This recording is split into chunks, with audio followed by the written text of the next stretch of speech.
Hola, buen día, soy la doctora Lourdes Alegría y le quiero dar la bienvenida a todos a este nuevo videoblog de la segunda temporada de videoblogs de la Academia Mexicana de Medicina del Dormir. El tema que vamos a abordar el día de hoy es adicciones y para eso nos acompaña el doctor Iván Herrera Jiménez. Buenos días, doctor, buen día. ¿Qué Gracias tal, por doctora? acompañarnos. No, al contrario, agradezco enormemente la invitación a estar aquí contigo, platicando estos temas y por supuesto al doctor Ricardo Bello, presidente de la academia, que nos haya dado el espacio y pues aquí estamos para darle al tema. Buenísimo. Bueno, antes de empezar, quiero presentar al doctor. El doctor Herrera estudió la carrera de medicina en la Universidad del Estado de Durango, realizó la residencia de psiquiatría en el Centro Médico Nacional 20 de Noviembre del ISSSTE. También cuenta con el curso de alta especialidad en trastornos del sueño realizado en el Instituto Nacional de Psiquiatría. Fue presidente de la región noreste de la Asociación Psiquiátrica Mexicana en el bienio 2022-2023 y actualmente labora como jefe del área de salud mental del Hospital General de Durango. Además, es docente titular de la materia de psiquiatría en la Universidad Autónoma de Durango y docente en la residencia de psiquiatría, igualmente en Durango. El día de hoy vamos a hablar sobre algunas sustancias, pero doctor, me gustaría comenzar definiendo ¿qué es una adicción? Fíjate, es una muy buena pregunta porque regularmente nosotros escuchamos, tiene una adicción a esto, es adicto a esa parte, ¿no? Y entender la cuestión de la adicción como un constructo en relación a lo que involucra, ¿no? Hay diferentes definiciones y hay diferentes conceptos, desde los que usan las clasificaciones hasta los que usa, por ejemplo, la Organización Mundial de la Salud, ¿no? Donde dice que es todo esto, un trastorno que se deriva de causas psicosociales, biológicas y que tienen consecuencias en la salud del individuo. Y eso ya es una cuestión de quitar un poquito ese adicto a o la adicción, aunque es un término que se utiliza muy frecuentemente. Y si te acuerdas en las clasificaciones, en el DSM-5, pues aparece ya más bien trastorno por consumo de sustancias, hablando de estos, ¿no?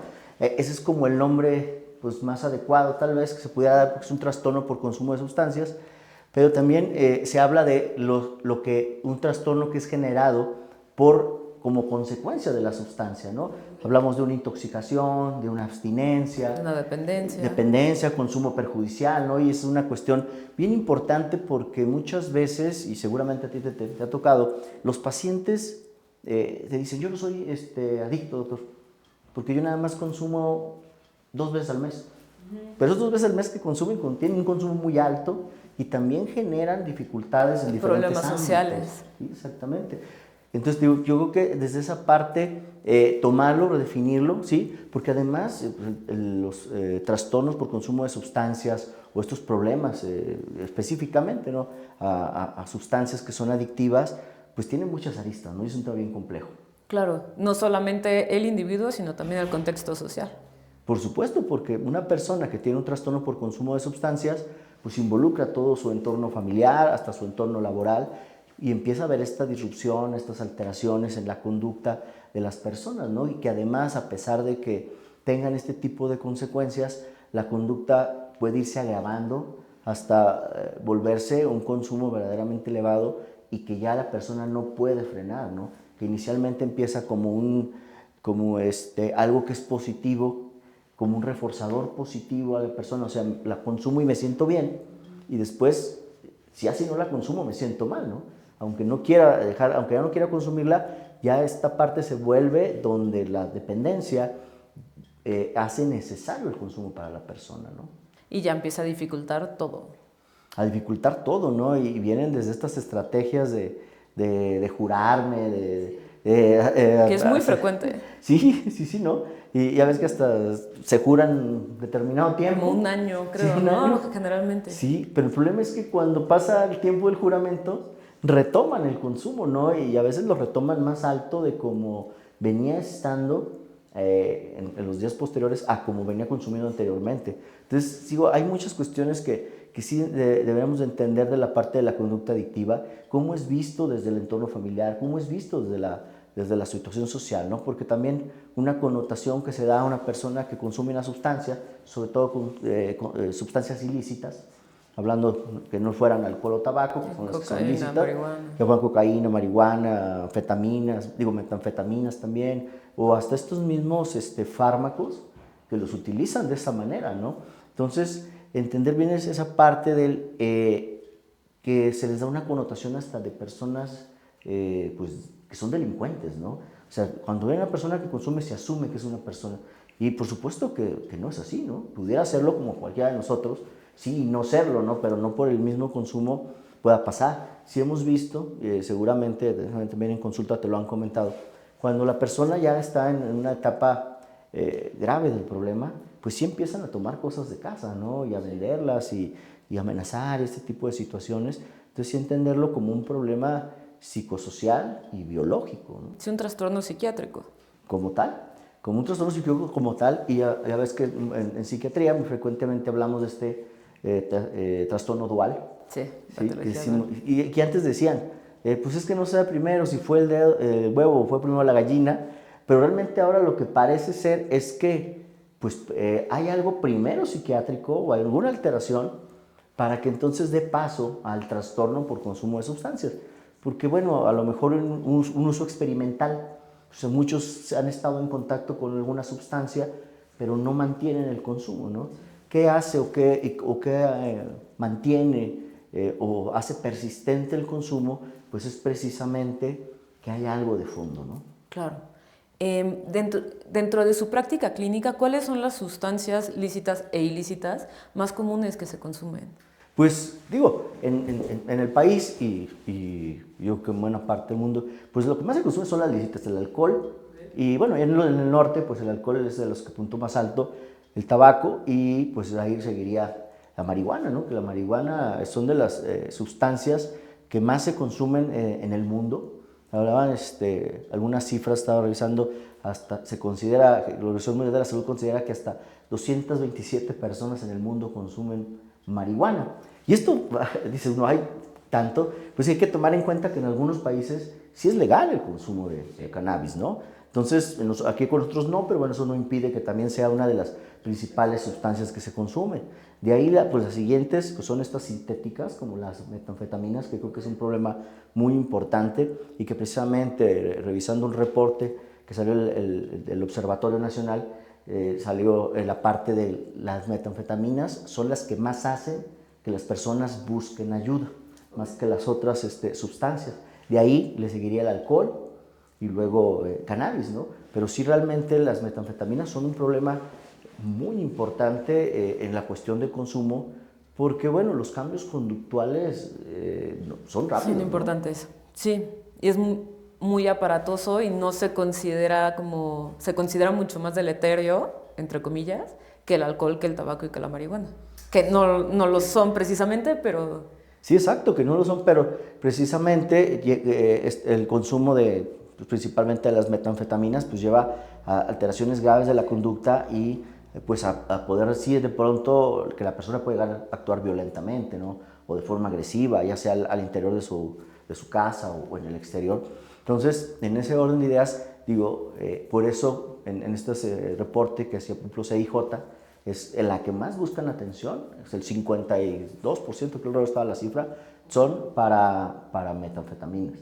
Y ahí digo, seguía el alcohol, el cannabis y hay otras, no se divide. Entonces, realmente es un problema muy importante el que estamos enfrentando como psiquiatras, como personal de salud, etcétera, hasta en la cuestión educativa, porque pues son drogas ahorita muy accesibles y fáciles de comprar, ¿no?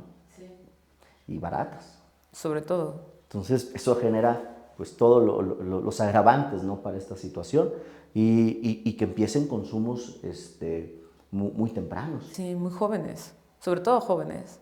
Sí, pues hablaban y se hablaba, seguramente escuchaba mucho de estas drogas ventana, ¿no? Que empezaban a consumir, por ejemplo, cannabis y ya de ahí se brincaban a otra droga más dura. Pues ahora parece que esa tendencia ya no es tan así. Sí, por supuesto, sigue habiendo estas drogas ventana, principalmente como cannabis, pero vuelve a ser esta parte de ya muchos personas jóvenes. Ahí en ese mismo reporte planteaban que desde los 15 años, esta es la edad como de inicio, ya se están brincando directamente al metanfetamina. Sí, ya sin pasar por otras drogas, ¿no? Y esta parte es impresionante porque muchas veces ya tenían, por ejemplo, consumo de alcohol y dejan de consumir alcohol. Y se centran en metanfetamina. Se centran en la metanfetamina y el problema se va agravando cada vez más, ¿no? Lo que yo he visto comúnmente es que lo acompañan del cigarro. eso sí es algo que veo que sí mantienen, cuando empiezan a tener este consumo de metanfetaminas ya alto, el cigarro como que lo mantiene y como lo sigue, supongo, ayudando o ayudándoles a sentirse Cuando menos se ansiosos. contrapone. Sí, exacto, como en estos periodos de interconsumo. Entonces, esa cuestión es muy importante considerarla, ¿no?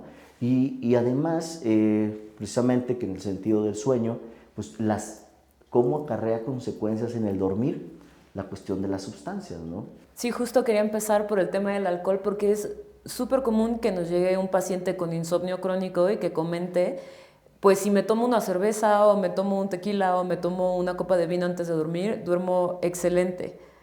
Pero, ¿qué efectos tiene realmente el alcohol sobre la arquitectura o sobre las características del sueño? Sí, esa pregunta es algo muy frecuente que la gente hace. Oye, entonces si me tomo una copa de vino o una cerveza, ¿será malo para dormir? Pues la cuestión es que con las sustancias de contenido alcohólico, pues sí, en la primera parte tiene un efecto como bifásico y en la primera parte de la noche pues se acorta la latencia, se duermen más fácil, de todo dependiendo de la cantidad y facilitan un poquito caer en algo de sueño profundo. Pero en la segunda parte de la noche, la verdad es que lo que hacen es alterar más la estructura de sueño y generan despertares continuos, un sueño fragmentado, quitan totalmente el sueño profundo y entonces la verdad es que puede facilitar esta inducción, pero no el mantenimiento del sueño. Se convierte en un sueño no reparador. En un sueño, exactamente, no reparador, como bien lo mencionas, porque las personas muchas veces dicen, no, pues sí dormí, pero no me siento bien. O sea, sí descansé, pero no me siento que haya... Pero despertó, no me acuerdo de haber despertado. Pero la cuestión es ese sueño fragmentado que en la segunda parte de la noche genera el alcohol, ¿no? Y hasta muchos pacientes les ha tocado, refieren hasta sueños muy vívidos, muy intensos. De cuando tienen, sobre todo, consumos elevados de alcohol, en la segunda parte de la noche tienen sueños muy intensos y que los experimentan, la mayoría de ellos con bastante angustia. Entonces el alcohol, pues digo, no puede funcionar en ese sentido, ¿no? Aunque mucha gente, la verdad es que sí lo hace. Y cuando le comentas, y pudiéramos dar un medicamento, oiga, pero no me haré adicto, doctor. O sea, dices, híjole, pues mire, lo que sí se puede hacer adicto es acostumbrarse a consumir el alcohol, ¿no? El consumir alcohol, pues como cualquier sustancia, sobre todo estas lícitas, pues es una elección en un adulto. Pero hacerlo como una forma de automedicación es lo que sí se vuelve Como peligroso, ¿no? para paliar un síntoma. Para paliar un síntoma, que a la mera hora se va haciendo cada vez mayor, porque como todos sabemos, y hablábamos ahorita de algunas características de lo que generan las sustancias, pues es la tolerancia. Y en la tolerancia a lo mejor con poquito antes lograba el efecto hipnótico deseado y ahí medio dormí el resto de la noche, pero después pues ya no me alcanza una cerveza, entonces tienen que ser 2 y luego 3 o una copa de vino y va aumentando.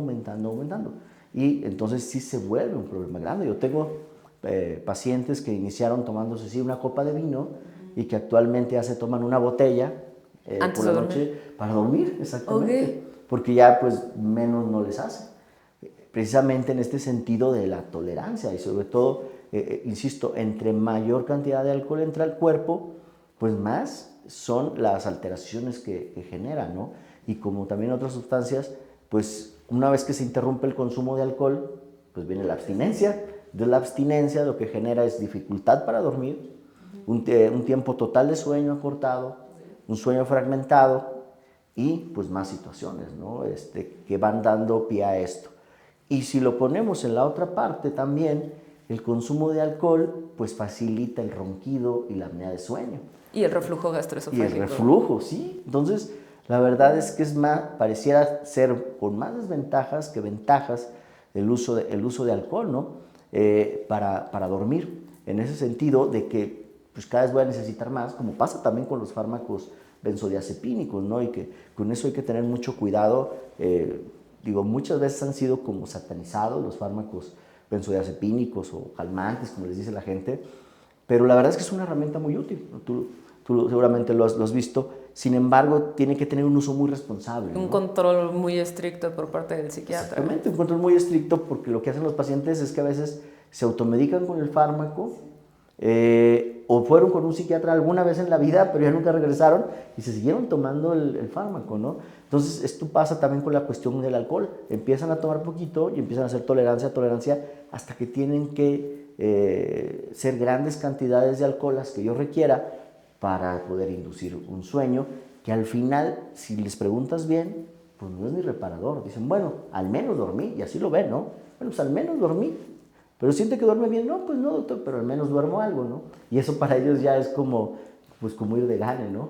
Y que igual pasa en el día, o sea, también con el consumo de alcohol, ¿no? Se requiere mucho mayor cantidad para lograr el efecto deseado. Claro. Y justo también le quería preguntar sobre los alcoholímetros. Digo, todos hemos visto, ojalá no tenido la experiencia de estar en un alcoholímetro, pero todos hemos visto estos, o sea, pues prácticamente reglamento que se utiliza Sí. para proteger a la gente, pero ¿cómo funciona la prueba o Sí, qué se porque busca? hay muchos mitos y entonces lo que tratan de que si se toman un diazepam, un mazapán y que si me pongo esto y que... La verdad es que como es de la exhalación, o sea, no importa lo que te comas aquí, o sea, de todas maneras va a salir en la medición del alcoholímetro y que claro, tiene diferentes medidas y por supuesto que en base a eso ellos catalogan a la persona del consumo que tuvo, ¿no? En los reglamentos de la mayor parte de las ciudades hasta 0.4 miligramos sobre decilitro. ¿Por qué? Porque hasta ahí es como que de ahí en adelante ya se va perdiendo cada vez más capacidad para reaccionar, los reflejos, etcétera. Entonces de ahí hacia abajo, de ahí hacia arriba esto no se considera ya una sanción.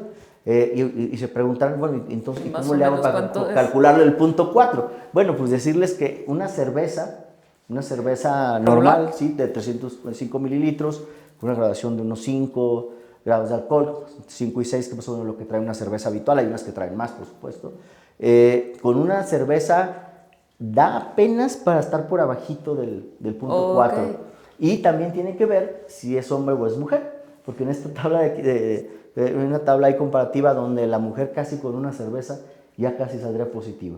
Y entonces si tú tomas la segunda cerveza, pues ya te subes como a 0.6 y entre 0.6 y 0.8 y así conforme vas tomando, va aumentando, pues va subiendo. Entonces la parte de ese reglamento está precisamente puntualizada en que por arriba de eso, pues sí generaría ya un riesgo tanto para el conductor y los demás conductores, ¿no? Ok, o sea, menos reflejos, menor capacidad para tomar decisiones. Claro, más impulsividad, ¿no?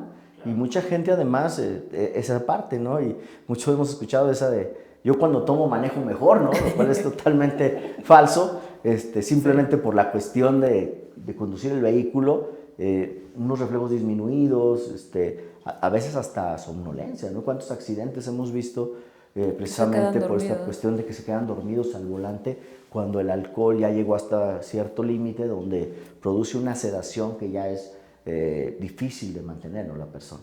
Ok. Hablábamos en nivel de frecuencia, alcohol, tabaco y marihuana. Me gustaría regresar un poquito a la marihuana.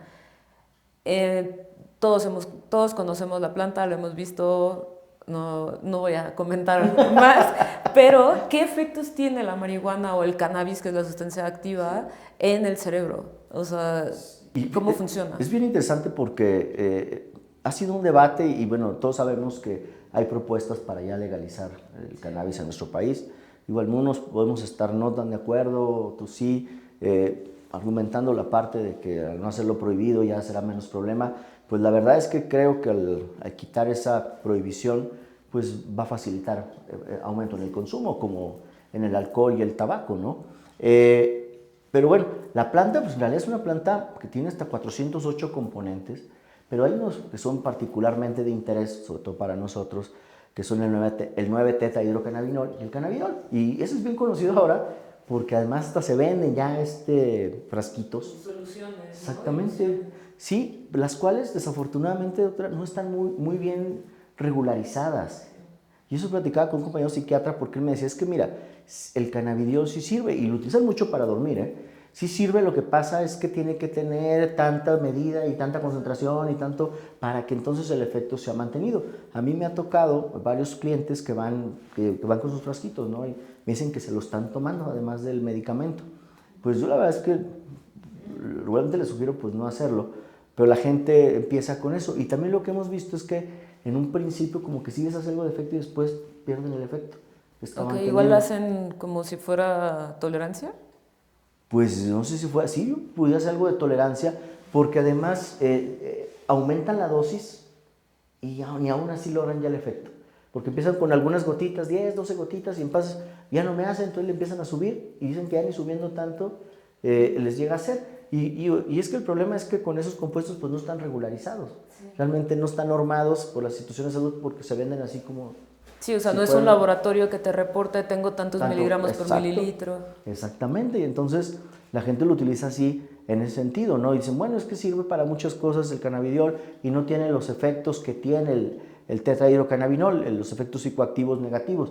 Sí, claro, y se utiliza de manera medicinal también, sí, claro, para ciertos tipos de epilepsia refractaria como el Síndrome de Lennox-Gastaut, West. para la cuestión del apetito, para la cuestión inmunológica. Y esa es una situación bueno, la gente lo ve así y dice, pero entonces sí es bueno, entonces lo puedo consumir. Pero sí, no olvidarnos que es el extracto no es completo el cannabis, sino es esta parte, este extracto, el que puede generar estos beneficios, pero siempre y cuando sean recomendados, medicados por un profesional, ¿no? Para la situación que se está utilizando. En términos generales, y según muchas también personas, no sé si te lo hayan comentado, muchas personas consumen el cannabis para inducir el sueño, para facilitar el sueño. Tengo sobre todo personas, algunos pacientes que tengo, personas jóvenes, pues lo utilizan como para facilitarles el sueño. A veces ni siquiera es mucho lo que consumen, 3, 4, 5 fumaditas y con eso da algo de sueño. ¿Y cómo actúa? Pues actúa en los receptores CB1, que son los que se encuentran principalmente en el sistema nervioso central, ¿no? Son receptores CB1 y CB2 y son a donde actúa el cannabis y da un mecanismo de acción ligado al glutamato. Entonces, lo que genera es como pues tranquilidad, ¿no? Regularmente. Y hablábamos ahorita sedación, hipnótico, efecto hipnótico, y hablábamos hace un momento que muchas personas inician el consumo como una forma de automedicación, ¿sí? Entonces, pues no puedo dormir o me siento ansioso, pues empiezan a utilizar el cannabis como una forma de automedicación, ¿no? Y que además, pues hay muchas controversias en cuanto a qué tan dañino es o no.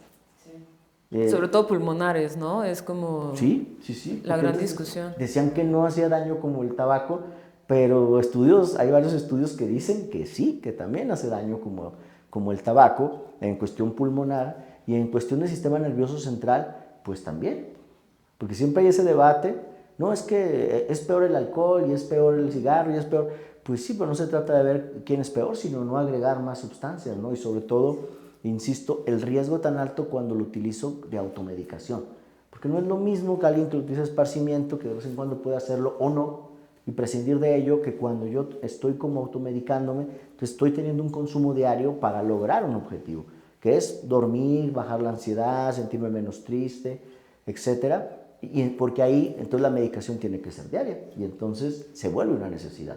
Claro. Y no es tan común que estos individuos acudan con un psiquiatra Ya, como... pues regularmente sí, ya cuando empiezan a tener estos problemas, tanto en la esfera psicológica como en la cuestión fisiológica del sueño, ahora sí van a buscar ayuda. Y sí, yo tengo consumiendo tanto tiempo y vengo a que me dé algo porque ya no logro dormir aún consumiendo el cannabis, ¿no? Entonces sí acuden, pero digo, muchas veces hasta debatir con algunas personas acerca de pudiera uno tener efectos exactamente y que generan a mediano plazo o a largo plazo un problema en la persona, ¿no? Como este síndrome motivacional que es frecuente observarlo en las personas que ya son consumidoras crónicas, por decirlo de alguna manera, o de buen tiempo de uso de cannabis, empiezan a caer como en este síndrome motivacional donde están como más aplanados, con un proceso lento cognitivo, apáticos, y pues hasta dejan de tener ganas de estudiar, de trabajar, etcétera, etcétera. Entonces, claro que tiene estas cuestiones que acarrea consecuencias, ¿no? Como cualquier otra sustancia, ¿no? Porque me dicen, el alcohol también, claro, y el alcohol también genera alteraciones, y la cuestión de cannabis, pues se ha comprobado que en corteza prefrontal genera también cambios. ¿Y qué tiene importancia esto? Pues en la corteza prefrontal está la parte más avanzada de nuestro cerebro que nos permite funcionar adecuadamente en sociedad, ¿no? La regulación emocional, las funciones ejecutivas, el comportamiento, la moral, etcétera, que nos permite convivir en el día a día, pues están ahí. Y empiezan a generar también estos cambios en la corteza prefrontal y pues hay esta dificultad para realizar un trabajo, olvidos, mala regulación emocional, etc. Más lentos. Más lentos, sí, yo creo que todos los hemos visto, las personas que son consumidoras de dosis altas y en tiempo prolongado, sí son como personas que andan como muy lentas, ¿no? Caen en un estado como más allá de lo que sería la relajación, de estar tranquilos, sino hasta tienen un proceso cognitivo lento, pues que dificulta el desempeño en diferentes áreas de su vida, ¿no? Afecta más de lo que nos podríamos dar cuenta habitualmente. Sí, claro, sí tiene esa parte donde sí hay una afección y que es algo que está probado, ¿no? Porque muchas veces se puede inferir algo acerca de, pues puede pasar algo malo con esto, ok, sí, pero no hay una manera de dar constancia de eso. Pues ya con muchos trabajos que se han hecho alrededor de cannabis, pues se sabe que sí tiene consecuencias a mediano o largo plazo, de qué dependerá pues del individuo, ¿no? Hay personas que tienen años consumiendo cannabis a dosis regulares y no tienen tanta afectación. Y hay otras personas que tienen menos tiempo, a lo mejor a dosis regulares, medianas, un poquito más bajas, y empiezan a tener consecuencias propias de esta situación, ¿no? Claro. Hay algunos derivados del cannabis que se han hecho. ¿Qué derivados existen? ¿Para qué se utilizan? Pues como lo mencionamos, sobre todo el que se ha utilizado, el cannabidiol, y lo han utilizado en diferentes situaciones, ¿no? De hecho, hace algunos años se intentó también sacar un medicamento para dormir, sacado precisamente de esto, pero al final ya cuando en las últimas etapas, las últimas fases, pues resultó que no funcionó como ellos pensaban, ¿no? Pero se utilizó, como decíamos, en epilepsias refractarias, en el sistema inmunológico, para mejorar el apetito. Cáncer. Cáncer, exactamente.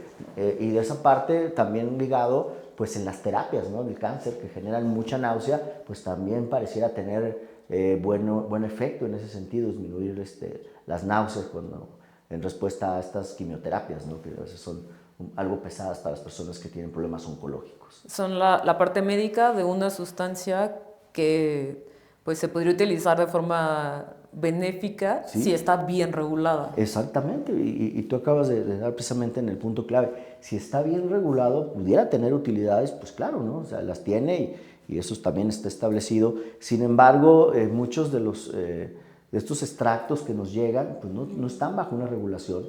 Realmente no se sabe qué contienen en sí y en qué cantidad, y si la cantidad que dicen que tienen sí la contienen, ¿no? Exacto, sí. Me voy a mover a otro tema. Sí, me gustaría hablar de los derivados anfetamínicos. ¿Existen aplicaciones médicas de los estimulantes o anfetaminas? Pues sí, como lo sabemos, precisamente estas aplicaciones médicas de las anfetaminas y algunos fármacos de estructura parecida, como el metilfenidato, que se utiliza ampliamente para el trastorno por déficit de atención y hiperactividad, y también las anfetaminas, ¿no? La dislexanfetamina. Sí. La lisdexanfetamina, que estuvo aquí en México y de pronto dejó de haber, y que tenía además la utilidad para el trastorno por atracones y para el TDA, y yo, la verdad que a los que nos tocó utilizar el fármaco con los pacientes, pues veíamos que tenía beneficios importantes, ¿no? Y dicen, ¿y qué pasa con estos? ¿Por qué no son tan adictivos? Porque tienen modificaciones, ¿no? Si bien siento tienen una estructura similar, no son propiamente una anfetamina y mucho menos una anfetamina, ¿no? Y tienen precisamente esta acción muy parecida, que es sobre los transportadores de dopamina y adrenalina, para mejorar la atención, que para eso precisamente se dan principalmente estos fármacos psicoestimulantes que son similares, como metilfenidato, la lisdexanfetamina, a las anfetaminas como sí. Pero la gran diferencia es que estos actúan más específicamente en el transportador de dopamina y de noradrenalina, y las anfetaminas además ayudan a la liberación de estos neurotransmisores al espacio intersináptico. Entonces tiene un poco más de potencia porque tiene una doble función, aunque algunos autores han hablado de que el metilfenidato también tiene esta cualidad que lo hace diferente, por ejemplo, al modafinilo, ¿no? que también es otro estimulante y que también actúa sobre el transportador de dopamina, pero que no tiene la cualidad de aumentar la liberación de dopamina. Lo que parece que el metilfenidato sí hace un poquito. La lisdexanfetamina, por ejemplo, lo hacía o lo hace, digo, porque todavía está, en nuestro país ahorita no hay, pero lo hace, por eso es bastante eficiente, ¿no? Y eso lo hacen las anfetaminas. Entonces tienen como este doble mecanismo que permite que sean tal vez más eficientes que propiamente el metilfenidato que utilizamos habitualmente nosotros. Claro.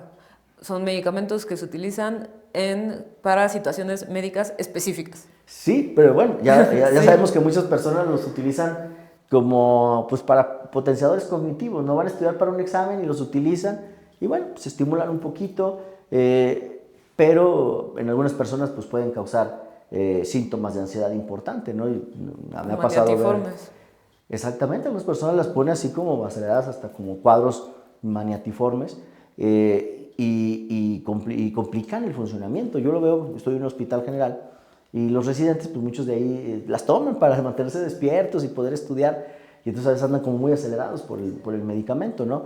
Y se ha hablado mucho de la potencial, el potencial riesgo adictivo del metilfenidato, y ha sido algo controversial, porque hay personas que dicen, no, claro que no, eso no va a pasar, no es así. Y por otro lado, hay personas que sostienen que sí tienen un riesgo de generar un consumo adictivo el utilizarlo seguido, ¿no?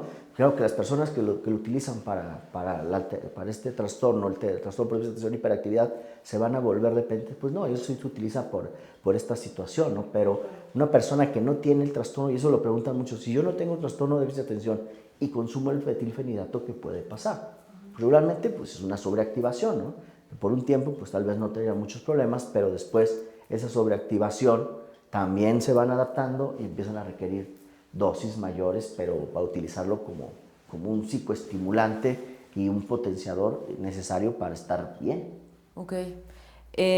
Justo también hablando de medicamentos, me gustaría meterme en el tema de los opioides. Estamos ahorita actualmente viviendo una catástrofe de salud pública por estos productos opiáceos que se han utilizado de forma indebida, pero me gustaría preguntarle sobre el mecanismo de acción de estas sustancias y qué uso médico tienen, para meterme más en la parte médica y después salirme un poco al uso no médico.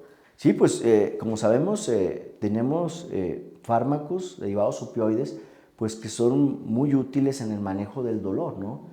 De manera importante, como la buprenorfina, el tramadol, que nos ayudan bastante en este sentido.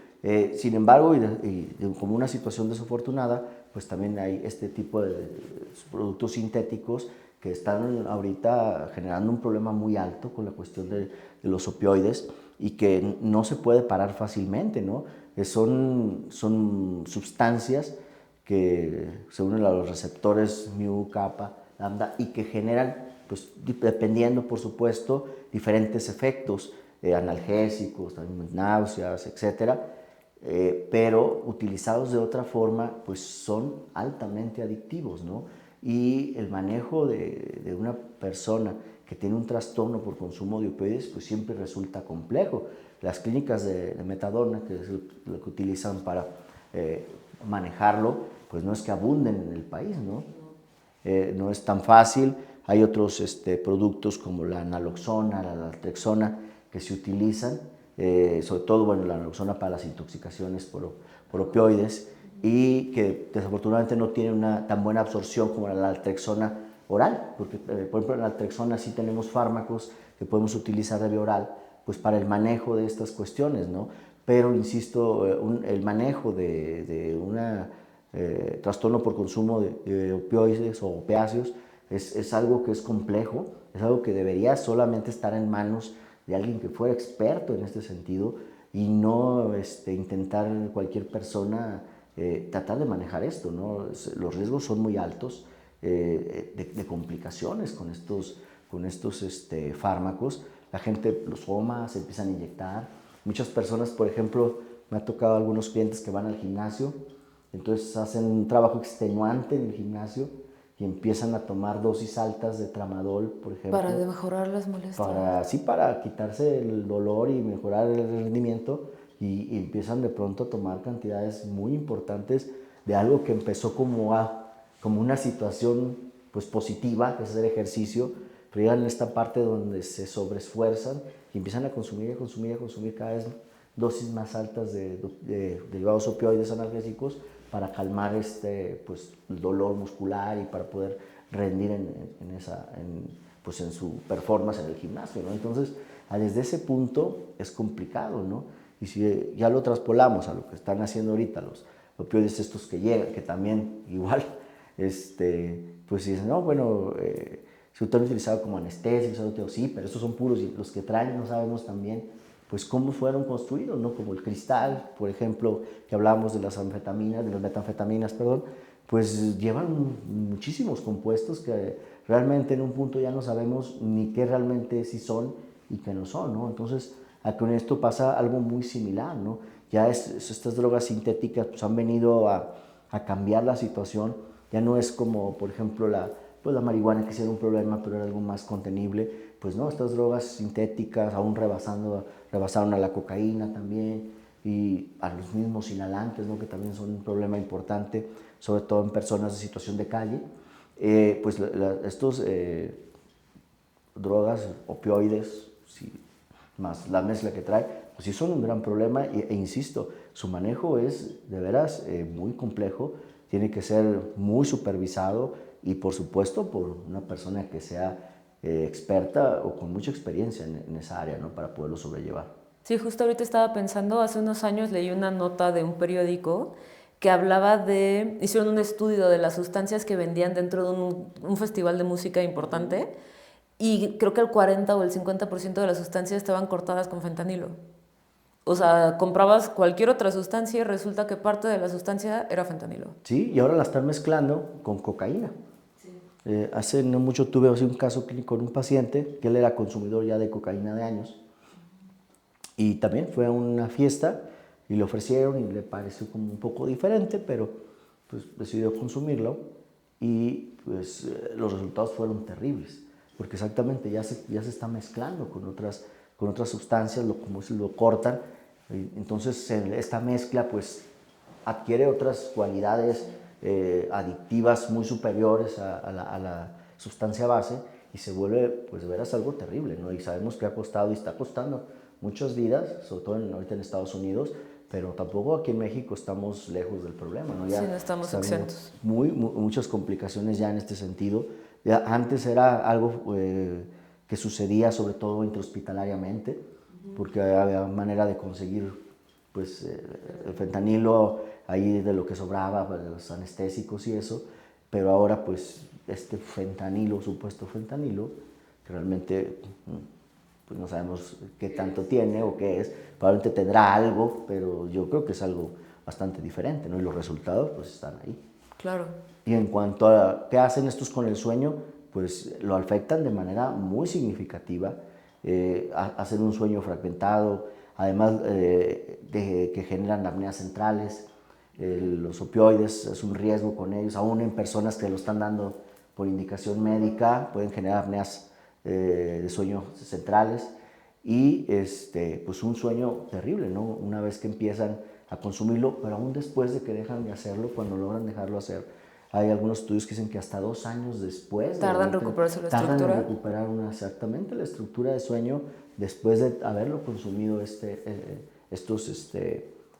sustancia, ¿no? Digo, con las otras sustancias, claro que tardan en recuperarse, pero pareciera que específicamente con estos opioides tardan bastante más, aún después de haber dejado de consumir, en recuperar realmente un sueño adecuado. A pesar de ser medicados, a pesar de todo lo demás, tardan bastante en volver a tener eso. Doctor, hace un momento nos comentaba sobre la importancia de acudir con un especialista para el tratamiento del consumo por sustancias. ¿Cuál es el papel del psiquiatra? ¿Cómo se hace la valoración del paciente? Y basándonos en qué decidimos qué tratamiento se ajusta para cada paciente. Pues fíjate que esa parte, esa pregunta es compleja en la cuestión de cuál es el papel del psiquiatra. Muchas veces se puede tomar el papel como yo puedo hacer todo y es algo que realmente no debería ser así. El abordaje de un trastorno por consumo de sustancias, por supuesto, además del psiquiatra, tiene que acompañarse de un equipo, ¿no? de un equipo de psicólogos, a veces médicos, internistas, nutriólogos, etcétera, para poder dar una adecuada atención. Muchos de estos tratamientos pues se tienen que dar pues bajo un internamiento, un cuidado. Algunos pueden, dependiendo obviamente de la sustancia, de la severidad, pues pueden darse de manera externa. Pero el papel de psiquiatra, y digo, es muy importante, pero además, digo complejo porque a muchos psiquiatras pues no les gusta ver personas con trastornos por consumo de sustancias, ¿no? Por todo lo que implica, aparte de pues, ser frustrante muchas de las veces, se considera pues riesgoso, porque a lo mejor la persona en el momento puede estar medianamente intoxicada al momento de llegar a consulta, y eso hace que de pronto haya cierto rechazo. Yo lo he escuchado en muchos lugares, muchas personas, de a mí no me gusta ver personas así. Digo, la verdad es que es algo que, pues, que es una responsabilidad que tenemos que asumir, ¿no?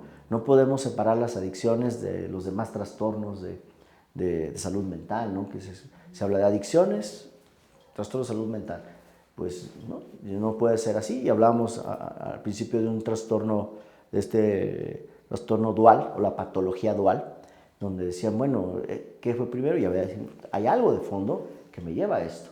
¿Cuál es el trabajo del psiquiatra? Pues realmente hacer un abordaje muy minucioso de el trastorno por el consumo de sustancias, pero hay que ir hasta la raíz y no quedarme ¿y para qué consumes? Es malo consumir y todo esto, sino ir más atrás y encontrar realmente qué situaciones precipitaron que se mantuviera el consumo, ¿no? Porque a lo mejor el consumo experimental de alguna sustancia pues está ahí, ¿no?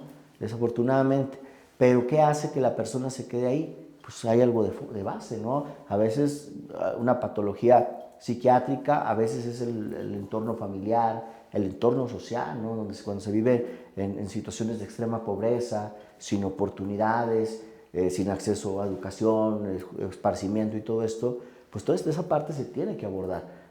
Porque si no entendemos el problema completo o en su magnitud, pues realmente nos quedamos solo con la punta del iceberg y queremos estar medicando a una persona que deje de consumir cuando no hemos entendido realmente que también pueden ser otras necesidades que haya de fondo las que generen que la persona no quiera interrumpir el consumo o no pueda interrumpir el consumo. Exactamente. Digo, porque muchas veces empieza a haber ya esta frustración en la familia y donde dicen, pues es que no quiere salir adelante y no quiere dejarlo. Y a veces que las personas sí lo intentan.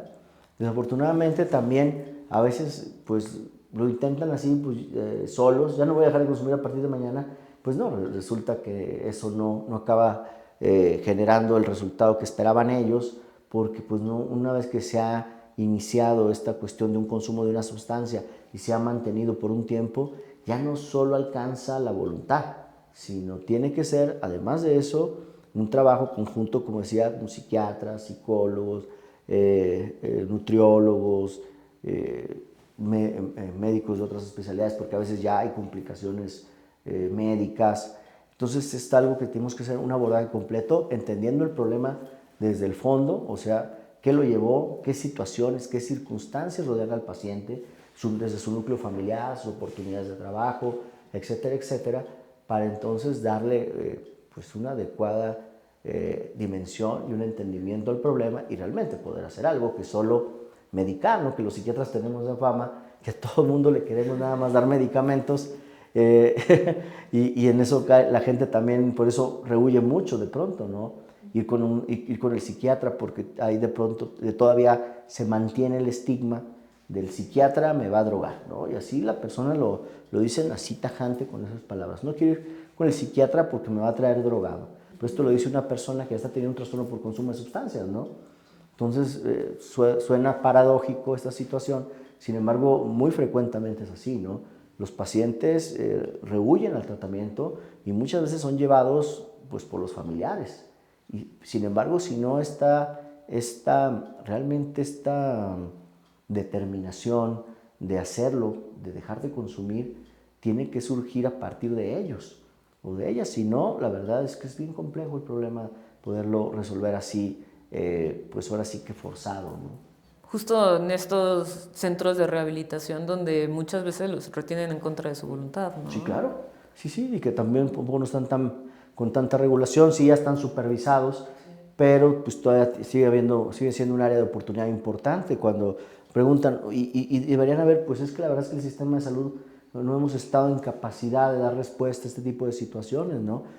Sin embargo, pues ya sabemos que algunos centros pues no tienen las mejores prácticas y por supuesto no estoy generalizando, ¿no? Pero llega a pasar, ¿no? Sí, pero ha llegado a pasar. Entonces, más bien aquí la invitación pues es a que sea un tratamiento pues profesional por personas que están versadas en esa área, que tienen experiencia en esa área y que van a poder dar una solución en base a algo científico, algo probado y sobre todo con los cuidados importantes, ¿no? Las abstinencias pueden llegar a ser muy riesgosas. Médicamente. Sí, exacto.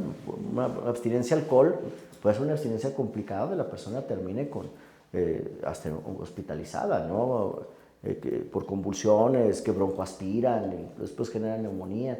Y eso es algo que nos pasa desafortunadamente frecuentemente en nuestro medio, ese tipo de situaciones. Una abstinencia ¿cómo se llama? A las metanfetaminas pues también es terrible. A los opioides ni decirlo, ¿no?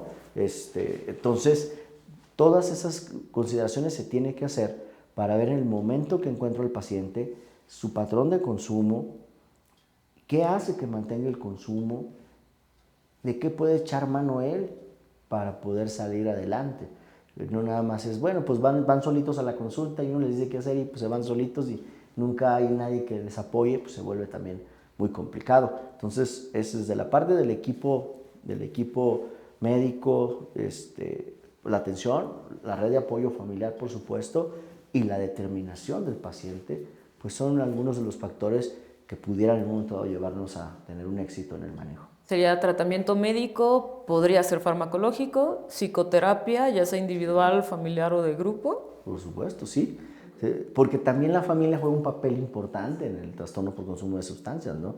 Muchas veces la familia es hostil, son devaluadores y pues no contribuyen a esa parte, ¿no? Sí, como lo dices, terapia individual, después terapia de familia para entender la cuestión del problema y obviamente toda la cuestión médica, ¿no? Que tiene que estar de base.